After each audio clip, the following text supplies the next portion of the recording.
Hello दोस्तों, हम जब भी न्यायालय में जाते हैं, किसी भी अदालत में जाते हैं, कोई भी सुप्रीम कोर्ट में जाते हैं और अपने केस की पैरवी करने के लिए जब हम वकील से कहते हैं तो सबसे पहले वकील को जिस चीज़ की ज़रूरत होती है उसको कहते हैं वकालतनामा।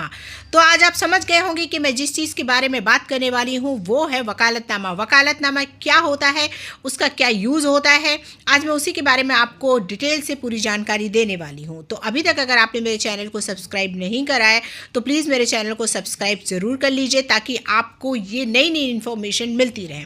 हाँ, तो चलिए हम बात करते हैं वकालतनामा के बारे में।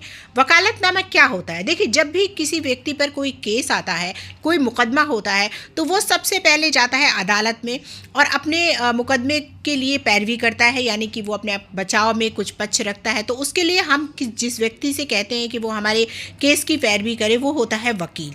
अब वकील ऐसे ही जाकर के पैरवी नहीं कर सकता, बल्कि उसको एक वकालतनामा की ज़रूरत होती है। यानी कि वकालतनामा वो पेपर होता है जब भी कोई क्लाइंट होता है वो वकील को ये मतलब आज्ञा देता है, ये कह सकते हैं उसको ये कहता है कि नहीं, आपको मैं ये आदेश देता हूँ, या कह सकते हैं आप उसको परमिशन देते हो कि आप मेरे केस को लड़िए।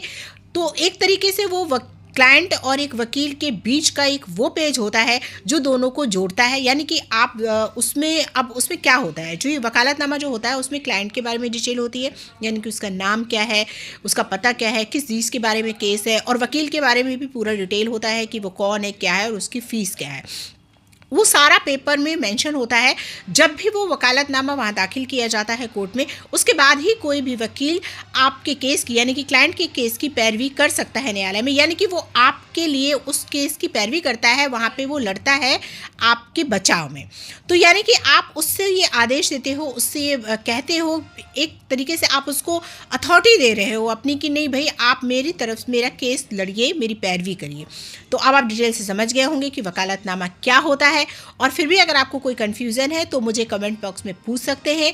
और उम्मीद है मेरी जानकारी आपको अच्छी लगी होगी। अगर अच्छी लगी है तो प्लीज़ मेरे चैनल को लाइक सब्सक्राइब करना मत भूलिएगा और बेल आइकन को ज़रूर दबाइएगा। Thank you.